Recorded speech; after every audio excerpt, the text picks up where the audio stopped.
साथियों नमस्कार। साथियों, जैसा कि हम पिछले वीडियो में डिस्कस कर रहे थे कि बांग्लादेश में इस समय उठापटक चल रही है। बांग्लादेश में शेख हसीना के ऊपर एक ट्रायल चल रहा है। बांग्लादेश में एक कोर्ट है, ट्राइब्यूनल है, इंटरनेशनल क्राइम्स ट्राइब्यूनल। वहां पर इनके खिलाफ एक केस चल रहा था कि पिछले साल इन्होंने कई लोगों की जान ली है, इनकी वजह से कई लोगों की जान चली गई है, इनकी वजह से कई युवाओं का करियर बर्बाद हो गया है। In short, crime against humanity, इसका इल्ज़ाम इनके ऊपर लगा हुआ था। इस कोर्ट में ट्रायल चला। ट्रायल चलने के बाद कोर्ट का फैसला आया कि शेख हसीना को सजाए मौत दी जाती है। भारत से बोला गया है कि शेख हसीना को वापस बांग्लादेश भेजें और एक्स्ट्राडिशन ट्रीटी जो होती है उसके तहत भेजें और हम इनको सजाए मौत देंगे। अब आप कहेंगे ये आईसीटी क्या है, इंटरनेशनल क्राइम्स ट्राइब्यूनल वगैरह ये सब क्या है? 2009 में इसको शेख हसीना ने ही बनवाया था उन लोगों को सजा देने के लिए, पार्टीशन से पहले, जो पाकिस्तान की तरफ से बांग्लादेश में कत्लेआम मचा रहे थे, उनको सजा देने के लिए और उनको एक तरीके से इंसाफ दिलाने के लिए जो बांग्लादेश में निर्दोष थे, ये एक ट्राइब्यूनल बनाया था। आज यही ट्राइब्यूनल शेख हसीना के ऊपर भारी पड़ गया है। दूसरी बात यह है कि इस ट्राइब्यूनल की खास बात यह है कि यहां पर जितना भी ट्रायल चला, जितना भी केस चला, इसमें शेख हसीना को अपना पक्ष रखने का कोई मौका ही नहीं दिया गया। जी, अपनी ही तरफ से वहां की सरकार ने तय कर दिया कि ये वकील हैं, ये शेख हसीना का पक्ष रखेंगे, ये वकील हैं, ये उनका विपक्ष रखेंगे, और आपसदारी में ही तय कर लिया गया और फाइनल वर्डिक्ट दे दिया गया। हैरानी की बात यह है, इस तरह से एक फॉर्मर प्राइम मिनिस्टर पर वर्डिक्ट आ जाता है और दुनिया खामोश बैठी है। इस वीडियो के माध्यम से मैं आपको यह नहीं बता रहा हूं कि शेख हसीना के साथ क्या हो गया, मैं आपको यह बताने का प्रयास कर रहा हूं कि दुनिया का रेस्पॉन्स देखिए। मैं बार बार वीडियोस में जब जिक्र करता हूं दुनिया का, भारत के कुछ लोगों का, तो आप लोग पूछते हैं कि आप ऐसा क्यों कह रहे हैं, क्या आप बाइस्ड होकर के कह रहे हैं। तब कई लोगों को शायद समझा पाना बड़ा मुश्किल होता है। ये एक अच्छा इंसिडेंट है जहां से हम आपको बता सकते हैं कि दुनिया किस तरह से चलाई जाती है कुछ लोगों द्वारा, डीप स्टेट के द्वारा। आज शेख हसीना के ऊपर ये वर्डिक्ट आया, आप ना यूएन में किसी तरह की कोई बात सुनेंगे, न यूएसए को डेमोक्रेसी खतरे में नजर आएगी, न किसी को किसी तरह का कोई अचरज महसूस होगी। वो बात अलग है, भारत में कहीं कुछ जरा सा दंगा हो जाए तो बड़े बड़े इंस्टीट्यूशंस को ऐसा लगने लग जाता है कि भारत की डेमोक्रेसी खतरे में आ गई। बांग्लादेश में जो मोहम्मद यूनुस बैठा हुआ है तख्ता पलट के बाद, वो मोहम्मद यूनुस किस हैसियत से बैठा है? न तो उसे जनता ने चुना है, ना ही कोई इंटरनेशनल तरीके से चुन करके आया है। भाई उठा करके बैठा दिया गया। किसने बैठाया, कैसे बैठाया, कोई समझ में ही नहीं आता। किस हैसियत से बैठा है? प्राइम मिनिस्टर है, प्रेसिडेंट है, क्या है? भाई सलाहकार के रूप में बैठा हुआ है। हमने पिछले वीडियो में बताया था किस तरह से उसी के कुछ ऑफिशियल्स मिलकर के मीटिंग कर रहे हैं पाकिस्तान के कुछ लोगों के साथ, बांग्लादेश के कुछ आतंकियों के साथ, और भारत में साजिश रची जा रही है। तो ये जो बांग्लादेश में हो रहा है, शेख हसीना को आपने ये कह करके तख्ता पलट किया था कि वहां पर डिक्टेटरशिप आ गई है, डेमोक्रेसी खतरे में है, ये लोगों के हक मार रही हैं, तो आपने डिक्टेटरशिप हटाने के लिए, डेमोक्रेसी स्थापित करने के लिए मोहम्मद यूनुस को बैठा दिया। लेकिन आज जब इन पर केस सुनाया गया, वर्डिक्ट सुनाया गया, तो वो कौन सी डेमोक्रेसी के तहत सुनाया गया, इस पर भी कोई बता दे। लेकिन इस पर कोई बात करता नजर नहीं आएगा। जी, ये होता है, इसी तरह से पॉलिटिक्स चलाई जाती है।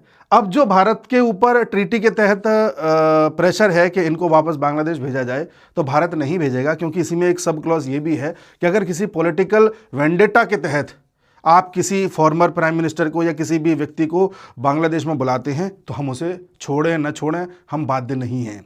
क्योंकि हमें यह पता था कि कभी ना कभी ऐसा हो सकता है कि बांग्लादेश में तख्ता पलट हो जाए, वहाँ के प्राइम मिनिस्टर को भागना पड़ जाए, भारत आना पड़ जाए, फिर वो ऐसा खेल जो अभी हुआ है, इसका हमें आशंका थी, शुरुआत से थी।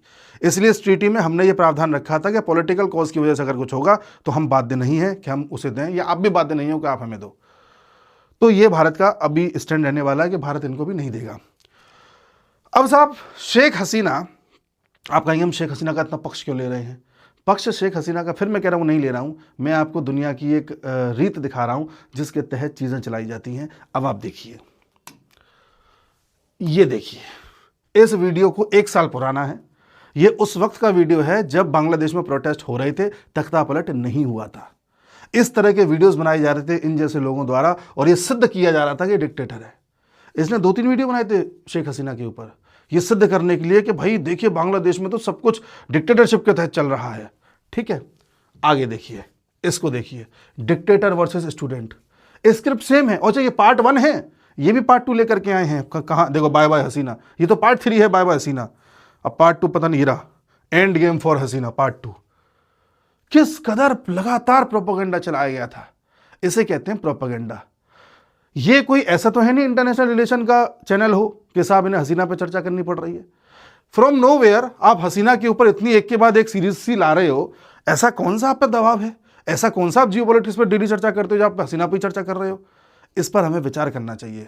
ये मैंने पहले भी चर्चा की है इस चैनल पर कि देखो किस तरह से ये लोग वीडियोस बना रहे थे, लेकिन उस वक्त कॉन्टेक्स्ट कुछ और था। आज मैं विद प्रूफ आपके सामने आया हूं कि देख लो किस तरह से जहां पर तख्ता पलट करना होता है, जहां पर जनता को भड़काना होता है, वहां पर कुछ लोगों को इकट्ठा किया जाता है, कुछ पैसे दिए जाते हैं, सोशल मीडिया पर एक ट्रेंड चलाया जाता है, एक मुद्दा सेट किया जाता है, उस मुद्दे को हवा दी जाती है, सोशल मीडिया पर हवा दी जाती है, सोशल मीडिया पर ट्रेंड कराया जाता है, कुछ इन्फ्लुएंसर्स को पैसे दिए जाते हैं, उनसे वीडियोस बनवाए जाते हैं, जिससे कि जो न्यूट्रल लोग हैं उन्हें भी लगने लग जाए कि हाँ हाँ हमारे नेता में कुछ गड़बड़ है।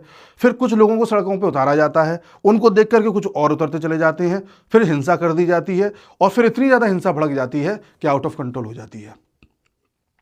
बैक हैंड पर आर्मी का एक गुट तैयार करके रखा जाता है। आर्मी में भी कुछ लोग ऐसे हो सकते हैं इन छोटे मोटे देशों में जो सत्ता के लालची होते हैं और इनके अंदर भी अपनी कुछ लालच होता है, तो ऐसे लोगों को छांट के रखा जाता है कि जब भी ऐसी परिस्थिति पैदा होगी तो इनके जरिए तख्ता पलट कराया जाएगा। फिर ऐसे लोगों को तैयार रखा जाता है कि तख्ता पलट हो जाए तो इनको कुर्सी पर बिठाया जाएगा, और फिर जिसका तख्ता पलट हुआ है उसे उस देश से भगाया जाएगा और धीरे धीरे या तो कहीं बाहर मार दिया जाएगा या इस तरह से प्रोसेस में ला करके मार दिया जाएगा। ये एक स्क्रिप्ट है। यही बांग्लादेश में हुआ है 2022 में, यही श्रीलंका में हुआ था, अभी कुछ दिनों पहले यही नेपाल में हुआ है, और पाकिस्तान में तो आप जानती हैं वो तो कोई देश ही नहीं है। इस तरह से चीजें होती हैं। म्यांमार में भी ऐसे ही हुआ था। तो ये समझने की आवश्यकता है। अब हम दूसरी चीज पर आते हैं। शेख हसीना या बांग्लादेश, नेपाल, श्रीलंका, म्यांमार, या तक कि पाकिस्तान को भी चलो ले लेते हैं, ये सभी छोटे छोटे देश हैं। यहां पर किसी चीज को भड़काना, मोबिलाइज करना आसान है। भारत एक बड़ा देश है, भारत में विविधताएं हैं। जरूरी नहीं है कि भारत के नॉर्थ में जो समस्या हो वो साउथ में भी हो, जरूरी नहीं है भारत के ईस्ट में जो समस्या हो वो वेस्ट में भी हो। लेकिन इन छोटे छोटे देशों में क्या है कि अमूमन एक ही समस्या पूरे देश में होती है, पूरे देश की एक ही भाषा होती है, एक ही कॉमन सी समस्या होती है, वही उनका कल्चर होता है, तो मोर और लेस चीज़ों को मोबिलाइज करना आसान होता है। भारत में यह प्रयास लंबे समय से किया जा रहा था, कभी फर्जी किसान आंदोलन के नाम पर, कभी नॉर्थ ईस्ट में कुछ करा दो, कभी लद्दाख प्रोटेस्ट करा दो, कभी हिंदू मुसलमान करा दो, कभी तमिल वर्सेस हिंदी करा दो, कुछ ना कुछ चलता रहता था। ठीक है, हर चीज़ निपट गई विद द टाइम। अब ये लोग एक नया फॉर्मूला लेकर के आए थे। नया फॉर्मूला ये था कि अगर आप कोई एक समस्या उठा के बैठोगे, आप ये सोचोगे हम लद्दाख में कुछ करा दें और लगातार लद्दाख को भड़काते रहे, तो शायद यूपी के आदमी को फर्क नहीं पड़ता कि लद्दाख में क्या हो रहा है। यूपी के एक आम आदमी की बात कर रहा हूं मैं, है ना। या तमिलनाडु में कुछ हो रहा है तो शायद बिहार के आदमी को फर्क नहीं पड़ता क्या हो रहा है। लेकिन कोई एक ऐसी चीज हो जाए अगर जिससे सबको फर्क पड़ जाए तो क्या हो। वो कौन सी चीज है जो अभी वर्तमान सरकार को ताकत दे रही है? वर्तमान सरकार को ताकत दे रही है नेशनलिज्म, राष्ट्रवाद, जिससे सब बंधे हुए हैं। तो क्यों ना इस राष्ट्रवाद पे ही चोट की जाए। राष्ट्रवाद पे चोट कैसे हो? साहब कुछ हिंदू मुसलमान करके देखो, वक्फ संशोधन बिल आया था उसके खिलाफ कुछ करके देखो तो बात नहीं बन पाई। फिर आई लव मोहम्मद का कुछ चला के देखो तो बात नहीं बन पाई, उसे तो ओवैसी भी सपोर्ट नहीं कर पा रहे थे। फिर क्या करें, कुछ जेंजी करके देखो, नहीं हो पा रहा। फिर किसी पॉलिटिकल पार्टी को ये एजेंडा दिया गया कि आप ना लोगों में एक अविश्वास पैदा कर दो यहाँ की संवैधानिक संस्थाओं के ऊपर, इलेक्शन कमीशन को लेकर के, किसी और चीज़ को लेकर के, किसी और चीज़ को लेकर के, कि शायद लोग उस पर भड़क जाएं, नहीं हो पा रहा।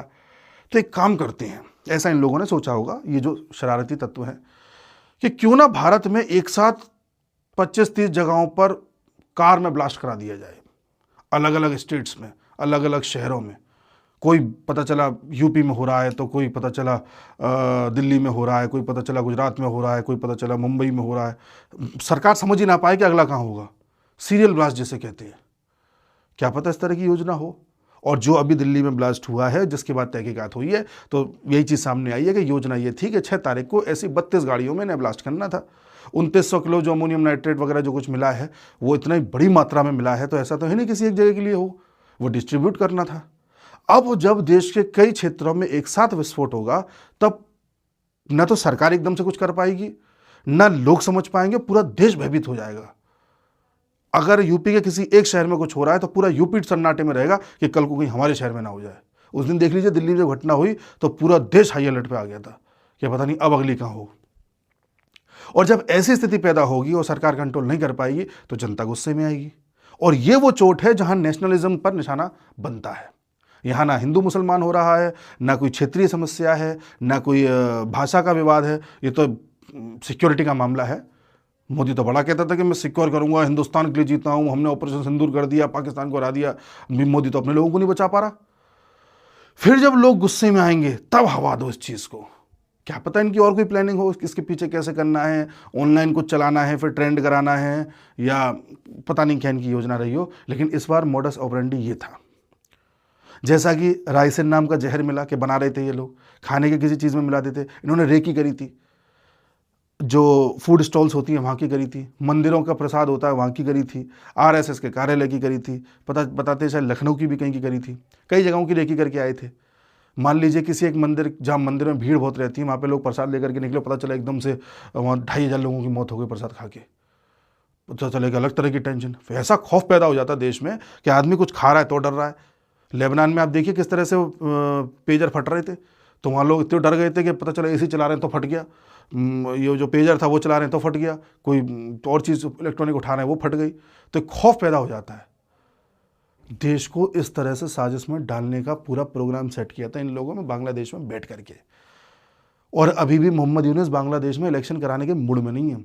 कायदे से इलेक्शन अगले 6-8 महीने में हो जाने चाहिए बांग्लादेश में, पर वो नहीं चाहता हों।